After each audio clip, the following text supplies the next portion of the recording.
Insurance company का product होता है, बेचने वाला बैंक होता है, कि बैंक के पास थोड़ा ज़्यादा ही बार्गेनिंग पावर होता है। ऑलमोस्ट एक अच्छे खासे ब्रांच में एक ब्रांच मैनेजर की इंसेंटिव लाखों रुपया हो सकती है। कमीशन और मैनेजमेंट एक्सपेंसेस पे भी कैप लगाने की बात आ रही है। टेक्निकल भाषा हम लोग कहते हैं हेयर कट कितना हुआ। डिजिटल ट्रांजैक्शन के आने के बाद साइबर फ्रॉड भी काफ़ी बढ़े हैं। All India institute of medical science उसके सर्वर को लगभग 8 दिनों तक हैक करके रखा गया था।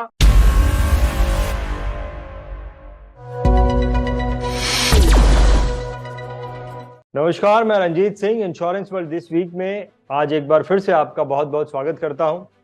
पिछले कुछ दिनों में इंश्योरेंस की दुनिया में क्या खबरें रहीं, उन खबरों पर आज के इस एपिसोड में हम चर्चा करेंगे और इस चर्चा को आगे बढ़ाएंगे मिस्टर मनोज पांडे जी। चलिए मिलते हैं मिस्टर मनोज पांडे जी से और इंश्योरेंस वर्ल्ड दिस वीक की चर्चा को आगे बढ़ाते हैं। मनोज जी, मैं आपका आज के इस एपिसोड में एक बार फिर से बहुत बहुत स्वागत करता हूँ। नमस्कार। थैंक यू रंजीत जी। नमस्कार नमस्कार। सो मनोज पांडे जी, पिछले हफ्ते या पिछले कुछ दिनों में इंश्योरेंस की दुनिया में जो खबरें रहीं,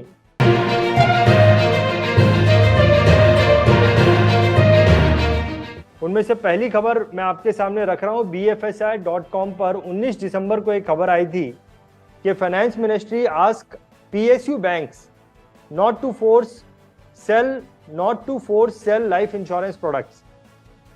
तो जनरली जो है वो बैंक में जब कोई प्रोडक्ट बाय करने जाता है तो वहाँ के एम्प्लॉयज़ जो हैं वो कस्टमर्स को लाइफ इंश्योरेंस पॉलिसी बेचते हैं। तो इसके ऊपर क्या खबर आई है, जरा उसे डिटेल में बताइए मनोज पांडे जी। देखिए, इसको बैंक का इंश्योरेंस बोलते हैं। जब कोई लाइफ इंश्योरेंस या जनरल इंश्योरेंस प्रोडक्ट बैंक के चैनल के थ्रू बेचा जाता है तो उसे शॉर्ट फॉर्म में बैंक का इंश्योरेंस कहते हैं। इसकी सबसे पहले जो ओरिजिन हुई थी वो यूरोपियन कंट्रीज में हुई थी और वहाँ ये मॉडल काफी सक्सेसफुल रहा, क्योंकि एक थर्ड पार्टी चैनल होता है। क्योंकि इंश्योरेंस कंपनी का प्रोडक्ट होता है, बेचने वाला बैंक होता है, और like any other agency bank को भी कमीशन मिलता है उस प्रोडक्ट को बेचने के लिए। लेकिन होता क्या है कि हमारे इंडियन कंटेक्स्ट में, और इंडियन कंटेक्स्ट ही नहीं, बहुत सारे मार्केट में ये प्रॉब्लम आया है जो कि इस न्यूज आइटम में हाईलाइट किया गया है कि बैंक के पास थोड़ा ज्यादा ही बार्गेनिंग पावर होता है। अगर इंडिविजुअल कस्टमर के साथ अगर नहीं भी हो, लेकिन जो उनके साथ जो बिजनेस कम्युनिटी होती है, जो ट्रेडर होते हैं, जो MSME होते हैं, या इवन कि बड़े जो कॉर्पोरेट हाउसेज होते हैं जिनको वो लोग लोन प्रोवाइड करते हैं उनके वर्किंग कैपिटल के लिए, उनके इक्विटी के लिए, उनके डेट रिक्वायरमेंट के लिए, वहां उनके पास अच्छी खासी बार्गेनिंग पावर होती है। और इस बार्गेनिंग पावर का मिसयूज इंडियन कंटेक्स्ट में तो बहुत ही हो रहा है, जहाँ की बहुत सारी शिकायतें आती हैं कि अगर कोई ट्रेडर अपना ओवरड्राफ्ट फैसिलिटी को इंक्रीज करने गया है तो बैंक का मैनेजर कहता है कि आपको एक पॉलिसी लेनी पड़ेगी। सबसे बड़ी बात है कि ये दुनिया को मालूम है, सबको मालूम है कि इस चैनल में काफी इंसेंटिवाइज किया गया है।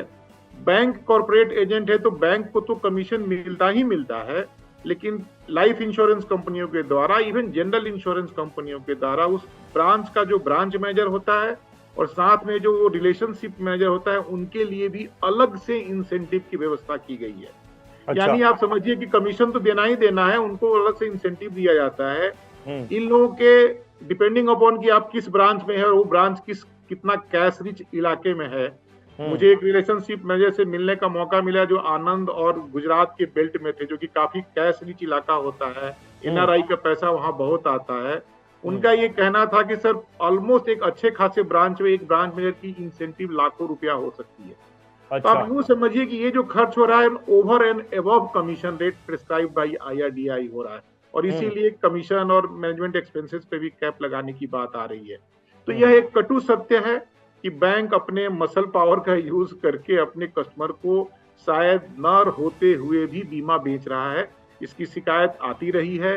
हकीकत तो यहाँ तक है कि बैंक के जो स्टाफ और एम्प्लॉई और ऑफिसर्स यूनियन है, उन्होंने भी 4-5 साल पहले एक बहुत ही स्ट्रॉन्ग लेटर दिया था कि इस इंसेंटिव के चक्कर में जो ब्रांच मैनेजर हैं या बैंक के जो एम्प्लॉई हैं वो बैंकिंग भूल गए हैं, बल्कि इंश्योरेंस बेचने पर उनका ज्यादा ध्यान होता है, जिसके कारण की बैंकिंग की सर्विसिंग भी सफर कर रही है।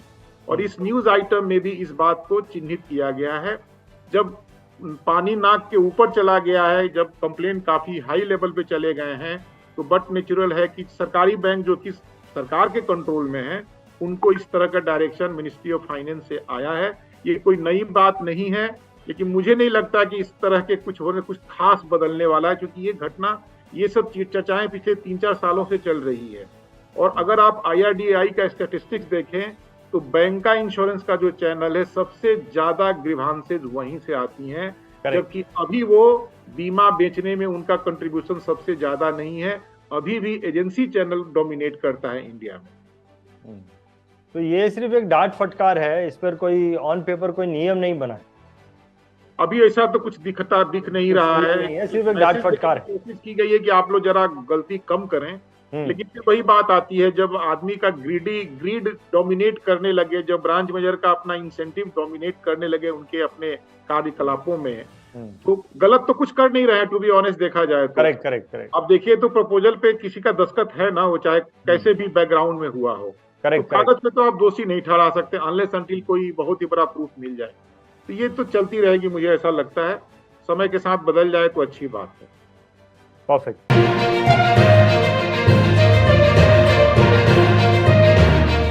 दूसरी एक खबर आई थी बिजनेस स्टैंडर्ड में, मनोज पांडे जी, 19 दिसंबर को। खबर यह है कि GIC re new India assurance extend rally surge up to 40% in 1 month. ये क्या खबर है, इसके बारे में थोड़ी सी चर्चा कीजिए। ये खबर उन सबके लिए अच्छी है जिन्होंने GIC और न्यू इंडिया के शेयर खरीद रखे हैं। ओके। हाँ, क्योंकि उस शेयर प्राइस में उछाल देखने को मिला है। हालांकि फैक्ट ये भी है कि इन दोनों कंपनियों के बारे में कोई स्पेसिफिक पॉजिटिव न्यूज नहीं है। शेयर मार्केट का काम करने का अपना तरीका होता है। जब रैली आती है तो जो कोई अगर बड़ी कंपनी आगे बढ़ती है तो उसके साथ साथ उससे जुड़े हुए उस सेक्टर के छोटी कंपनियां भी रैली करने लगती हैं, आगे बढ़ने लगती है। ये खबर कुछ वैसा ही है, क्योंकि अभी कुछ दिनों से इंश्योरेंस इंडस्ट्री न्यूज में है। सबसे बड़ी बात तो ये रही कि LIC में, जो हम लोगों ने कई बार डिस्कस किया है, कि जब LIC ने नन पार फंड के पैसे को शेयर होल्डर फंड में ट्रांसफर किया, तब से LIC के शेयर में भी उछाल देखने को मिला है। लगभग 20-25% का करेक्शन हुआ है, और शायद अभी LIC का शेयर लेने लायक भी हो जाएगा, क्योंकि इस तरह के ट्रांसफर, फंड का ट्रांसफर अभी LIC और भी आगे करती रहेगी, ऐसी संभावना है। साथ ही साथ इधर IRDA काफी एक्टिव मोड पे है, और बहुत सारी प्रो रिफॉर्म जिसको कह सकते हैं, या एक सेकंड रैंक रिफॉर्म की बातें हो रही हैं, और चीजें काफी तेजी से हो रही हैं। जिस तरह का तालमेल अभी IRDAI और गवर्नमेंट और मिनिस्ट्री ऑफ फाइनेंस में दिख रहा है, कि जो वो कहते हैं वो तुरंत वो नोटिफाई कर देते हैं, गजट नोटिफिकेशन भी हो जा रहे हैं। इस तरह की तेजी दिखाई जा रही है, वो एक पॉजिटिव वाइब क्रिएट कर रहा है इंश्योरेंस सेक्टर के, मतलब पूरे माहौल को। वही एक कारण है, एक तो माहौल बदल रहा है, पॉजिटिव वाइब्स है।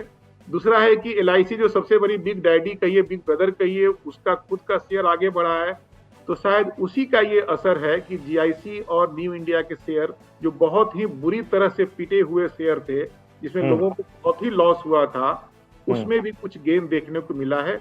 अदरवाइज इन कंपनियों के बारे में कोई स्पेसिफिक पॉजिटिव न्यूज मार्केट में तो नहीं है। तो एक रैली होती है तो सभी आगे बढ़ते हैं, ये भी बढ़े हैं, अच्छी खबर है, बढ़नी चाहिए। मुझे तो बहुत अच्छा लगा कि कुछ तो पैसा बढ़ा लोगों का। परफेक्ट। एक और खबर आई है मनोज पांडे जी,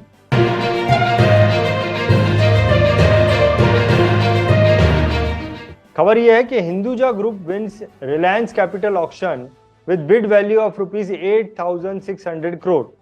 ये क्या खबर है, इसके बारे में थोड़ी सी जानकारी दीजिए।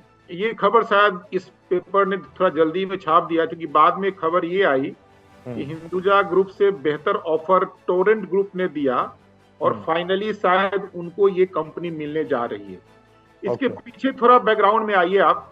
तो पहले क्या था कि आज 2016 के पहले जब कोई कंपनी किसी अपने डेट पे डिफॉल्ट करती थी, यानी मानिए किसी कंपनी ने बैंक से पैसा लोन ले रखा है काम के लिए, और वो समय पर अगर लोन नहीं चुका पाती थी तो उसी को NPA बैंक डिक्लेयर करता था। लेकिन तुरंत उस NPA को भी रिकवर करने का कोई सॉलिड मैकेनिज्म इंडियन मार्केट में नहीं था। तो 2016 में इस गवर्नमेंट ने, मोदी गवर्नमेंट ने, NDA गवर्नमेंट ने IBC, insolvency and bankruptcy code करके एक नियम बनाया, जिसके तहत ये सुनिश्चित किया गया कि अगर कोई लेंडर का पैसा या उसका इंटरेस्ट कोई बैंक एक नियत समय के बीच में नहीं देता है, तो एक अथॉरिटी बनाई गई जहां की वो लेंडर जा करके कंप्लेन कर सकता है, और उस अथॉरिटी का ये जिम्मेवारी होगा या तो वो पैसे का लेन देन का जिम्मेवारी करे कि पैसा वापस मिले, या जरूरत पड़ने पे उस कंपनी को ऑक्शन भी किया जा सकता है।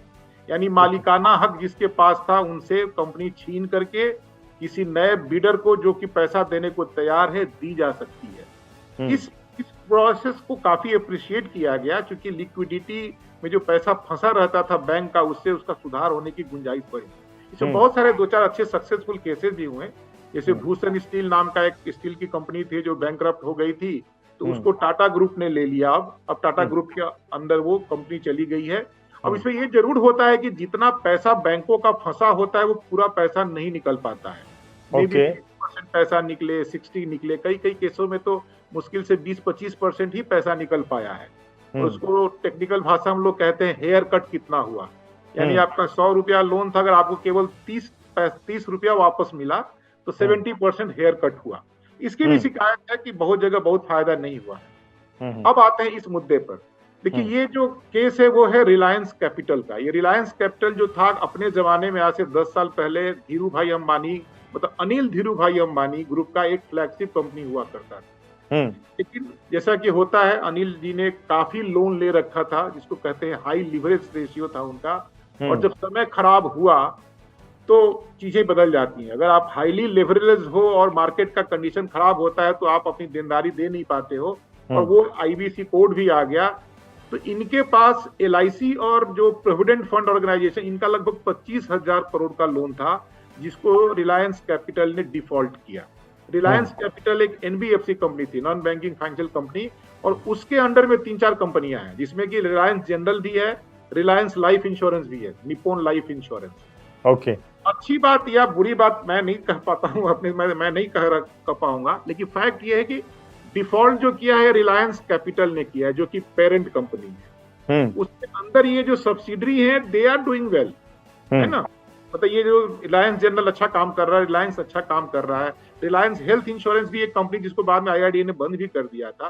तो ये जो टेक ओवर हुआ है, ये अभी प्रोसेस पूरा नहीं हुआ है, मेरे ख्याल से इसमें और कुछ फॉर्मेलिटीज बाकी होंगी। लेकिन अब ये रिलायंस कैपिटल चली जाएगी कंपनी अगर टोरेंट के पास, तो बाद में टोरेंट उस ग्रुप को डिमर्जर करके अलग अलग पार्ट में भी कंपनियों को अगर बेच देगा तो पैसे की रिकवरी, मतलब टोरेंट को तो फायदा हो जाएगा।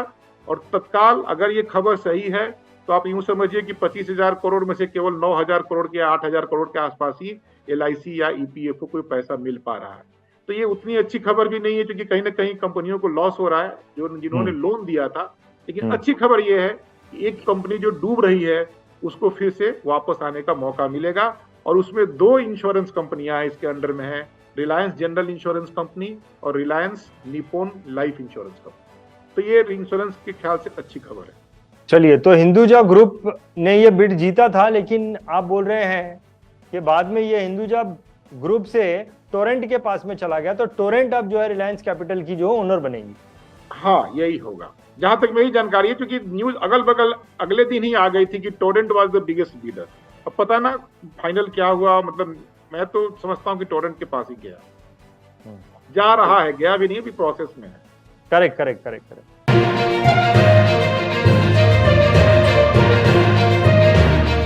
एक और न्यूज आई थी Pandey ji Times of India में 20 दिसंबर को, और ये खबर है Paytm offer cyber fraud cover of up to ₹10,000 at ₹30। इसे थोड़ा समझाइए पांडे जी। पिछले एपिसोड में हम लोगों ने एम्बेडेड इंश्योरेंस की बात की थी ना, कि एक बड़े चीज के साथ एक छोटी चीज बिक जाती है। ये भी एक तरह से एम्बेडेड इंश्योरेंस वाला ही कंसेप्ट है, जहाँ की मात्र 30 रुपए में आपको पेटीएम, जो कि बेसिकली एक पेटीएम तो उसका ब्रांड नेम है, कंपनी का नाम है आई थिंक 97 कम्युनिकेशन या 197 कम्युनिकेशन कुछ है, जो विजय शर्मा जी की कंपनी है। ये अब देखिए क्या हो रहा है, डिजिटल ट्रांजैक्शंस बहुत बढ़े हैं, लेकिन ये भी एक हकीकत है कि डिजिटल ट्रांजैक्शन के आने के बाद साइबर फ्रॉड भी काफी बढ़े हैं। आप हमेशा न्यूज़पेपर में पढ़ते होंगे कि किस तरह से किसी सीनियर सिटीजन का हजारों या लाखों रुपया उनके बैंक अकाउंट से निकल गया, या इतने तरह के जालसाज लोग आ गए हैं जिनके बारे में सोचना भी बड़ी मुश्किल होता है। आपको लॉटरी लगी है, आप क्लिक कीजिए, उसी में आपका पूरा पैसा निकल जाता है। तो ये सब चीजें हो रही हैं, साइबर फ्रॉड हो रहे हैं।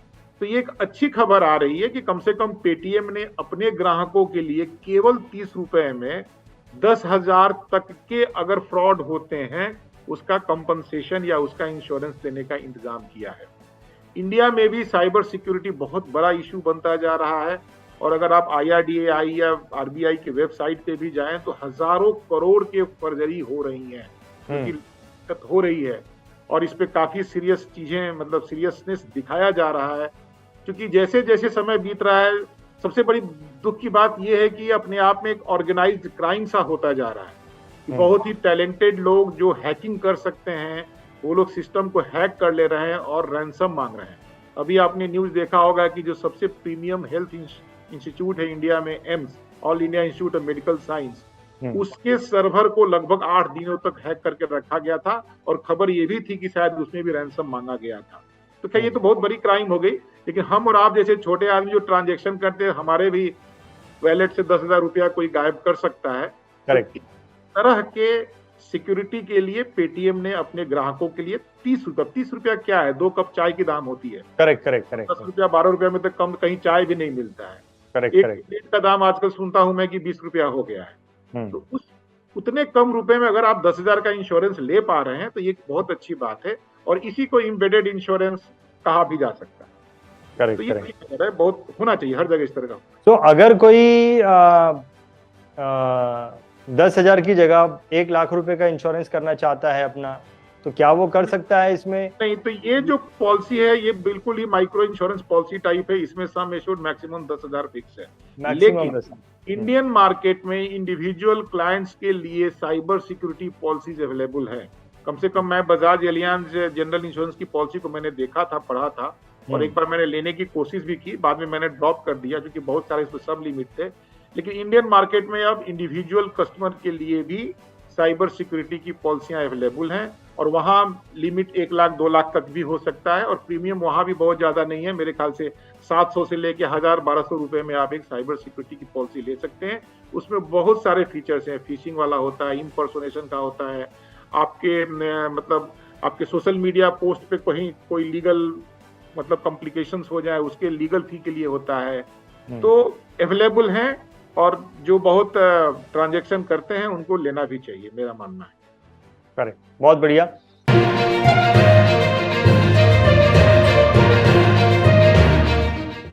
एक और न्यूज आई है Pandey ji, Asia insurance review में 16 दिसंबर को ये खबर आई है, और खबर कुछ ऐसी है कि India regulator issues insurance company registration regulation, regulator issues insurance company registration regulation. ये क्या है, जरा इसे डिटेल में समझाइए। इसके बारे में हम लोगों ने शायद बहुत पहला जो अपना एपिसोड था उसमें हम लोगों ने किया था कि जितनी भी चीजें IRDAI ने मतलब मार्केट में डाली थी लोगों के अपने फीडबैक के लिए, डिस्कशन के लिए, अब उन सब चीजों पे रेगुलेशन बन करके आ गया है, और बहुत जल्दी ही ये सारे रेगुलेशन गवर्नमेंट ऑफ इंडिया के गजट नोटिफिकेशन में आ जाएंगे, तब से वो कानून बन जाएगा। तो एक प्रोसेस होता है कि पहले IRDAI एक आइडिया फ्लोट करता है, लोगों से फीडबैक मांगता है, फीडबैक को कंसोलिडेट किया जाता है, और चर्चाएं तो तब से शुरू हो जाती हैं, और उसी के बेसिस पे हम लोगों ने चर्चा भी की थी। बाद में IRDAI उसका रेगुलेशन बनाता है, रेगुलेशन वो सरकार को भेजता है, जब गजट नोटिफिकेशन होता है तो वो एक बन जाता है, तब से लागू हो जाता है। तो ये प्रोसेस है। तो वही सारी चीजें हुई हैं, जिसमें कि अब ये कहा गया है कि अब एक प्राइवेट इक्विटी फंड भी लाइफ मतलब इंश्योरेंस कंपनी को चालू कर सकता है। जो एग्जिस्टिंग कंपनियां हैं वो अपने सॉल्वेंसी मार्जिन को इम्प्रूव करने के लिए सबऑर्डिनेट बॉन्ड या टियर 2 कैपिटल रेज कर सकती हैं बिना IRDAI के पास गए हुए। उसी में ये है कि पहले 10% से ऊपर शेयर धारकों को प्रोमोटर माना जाता था, जिसका लिमिट अब बढ़ा करके 25% कर दिया गया है। तो ये सब जो चर्चाएं हो रही थी, जो IRDAI ने प्रपोज किया था, उसको अब अमली जामा जिसको कहते हैं उसको पहना दिया गया है, और यही खबर है, कोई नई खबर ऐसे इसमें नहीं है।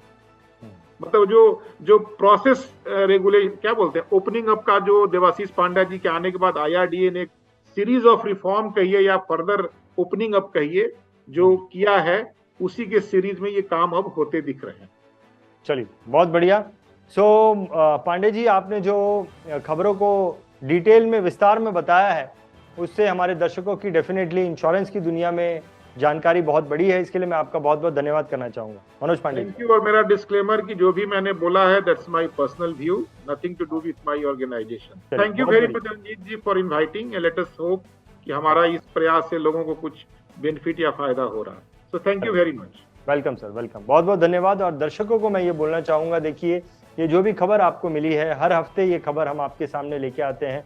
कुछ खबरें जो चर्चा में रही थी उनको हम डिटेल में डिस्कस करते हैं। तो ये खबर जो आपने समझी है, इस खबर को सिर्फ अपने तक ही नहीं रखना, आपकी जान पहचान में जितने भी ऐसे लोग हैं जो इंश्योरेंस की दुनिया में इंटरेस्ट रखते हैं, उन सभी के साथ में इस वीडियो को जरूर शेयर करना। और वीडियो अच्छा लगा है तो वीडियो को लाइक जरूर करना। बहुत बहुत धन्यवाद, बहुत बहुत धन्यवाद।